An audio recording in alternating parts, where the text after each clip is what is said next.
your way to the Lord. Trust also in him, and he shall bring it to pass. Amen.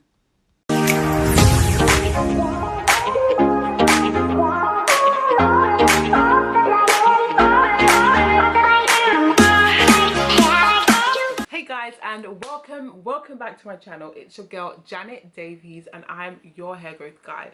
But we're gonna go into a little bit of more entrepreneurship in this video, because I know I've got some real queens who are hustling out here, following me, subscribe to me, who just want to know the real deal about owning your own business, especially when it is a product business, especially when you are formulating it and making it with your hand and all that good stuff. I'm going to be letting you into if it's really even worth it doing this kind of business, especially if you don't have a large following. If you're new here, of course, my name is Janet, and I actually started my brand Amina Naturals, which is a natural hair care line we officially launched in July 2020. And back then I didn't really have a large following. I would say I had maybe a few, maybe 2,000-3,000 on Instagram, maybe like 12k on YouTube.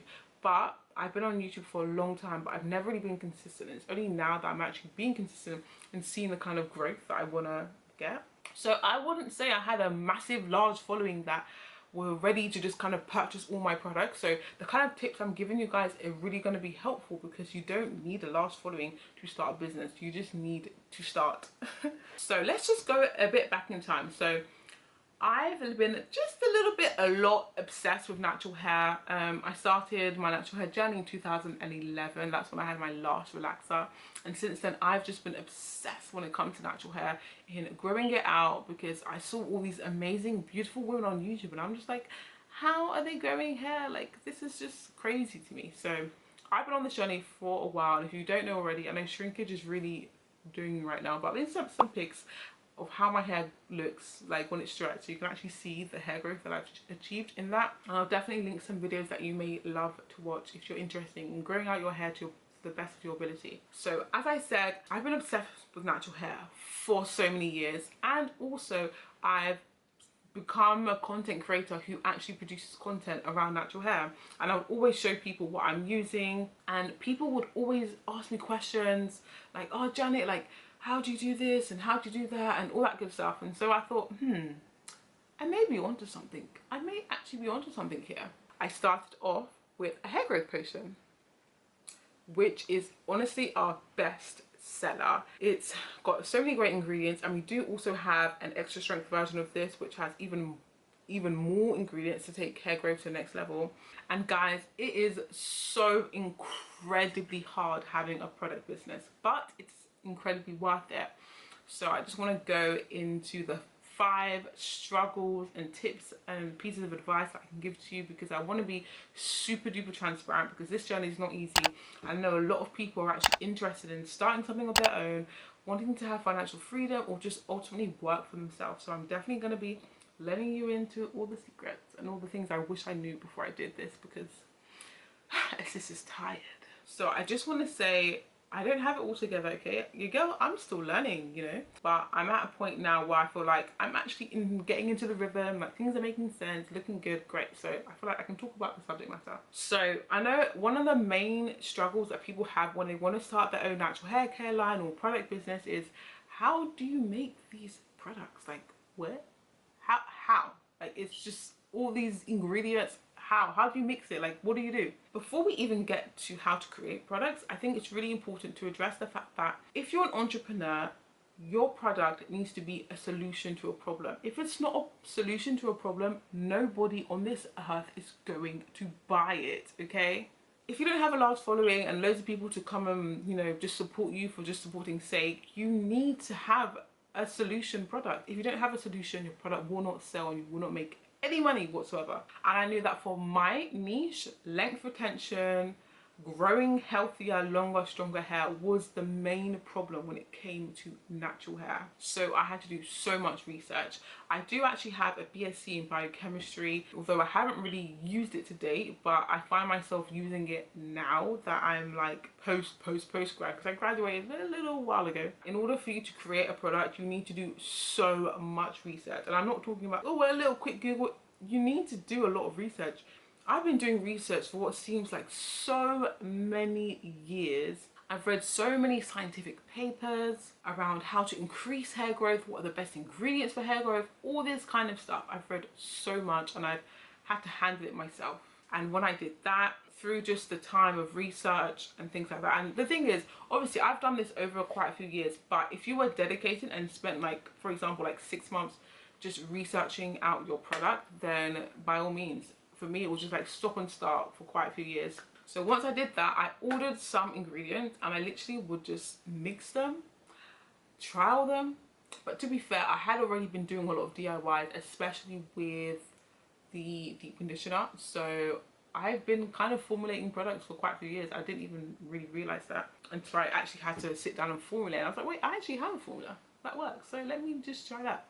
So I definitely recommend that you order some ingredients, test them, and finalize your formulas. And you want to make sure that you're doing a price check, so make sure that your unit cost of each and every product is actually sensible and you are able to then price it so that you actually make money, because you don't want to be selling at a loss. So make sure that even the ingredients you're using, can you get them at a good rate, price them out so you can be making some good margins. Okay, the next major struggle is once you have your ingredients, once you have your formulas, all that good stuff, how do you then manufacture it? Like, do I have to like outsource that? Can I do it at home? Like, what can I do? I suggest that if you're gonna try to manufacture anything, then efficiency is so important, because so if you have like 100 conditions to make, you need to make sure that what you're doing is really efficient, because it then could take you so many unnecessary hours doing things if you aren't efficient. So you need to really make sure you're doing some cost and time saving, because when it comes to business,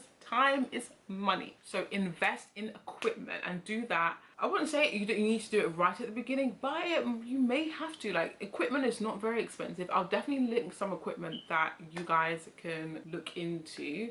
A lot of it is honestly just Amazon, quite frankly. If you invest in equipment, it will save you time, especially things like a mixer, a dispenser machine. They may seem like expensive, but these pieces of equipment actually pay for themselves in the long run. Because if you spend, like, for example, £200 on a dispenser machine, if that dispenser machine creates 1,000 products worth, let's say, £10 a product, and that's £10,000 that dispenser machine has made. So invest in equipment and manufacture it efficiently. And the thing is, once you've used a piece of equipment, you can just go and sell it if you don't want it anymore. As long as you have like all the stuff, you can literally sell it, and then it's a win-win. You just sell it at a little bit of a decreased cost and you still get some money back. So it's really not that bad at the end of the day. The next bit is bottling and labeling. And this, honestly, besides manufacturing, is probably one of the worst tasks that I have when it comes to owning my own business, because it can be incredibly laborious, incredibly boring. And I think my number one recommendation is just to honestly get friends and family to help you. I'm sure there are people in your support system who will definitely be on board to help you, whether it's your mom, your sister, your friend, your brother. Just be like, yo, like, do you love me? Okay, can you help me label 100 bottles? Like, and in the end, you can obviously like chat, watch some good stuff, so it doesn't have to be completely boring. But I definitely recommend to just get help, because no man is an island. Okay, get as much help as you can, especially if you have children. Like, for me, I literally gave birth not so long ago, and for me, the only way in which I was able to create all these products by hand is just by having help, quite frankly. I know a lot of people want to be like, oh, I'm self-made and I can do this all by myself, but in reality, you'll burn out and you'll hate what you do.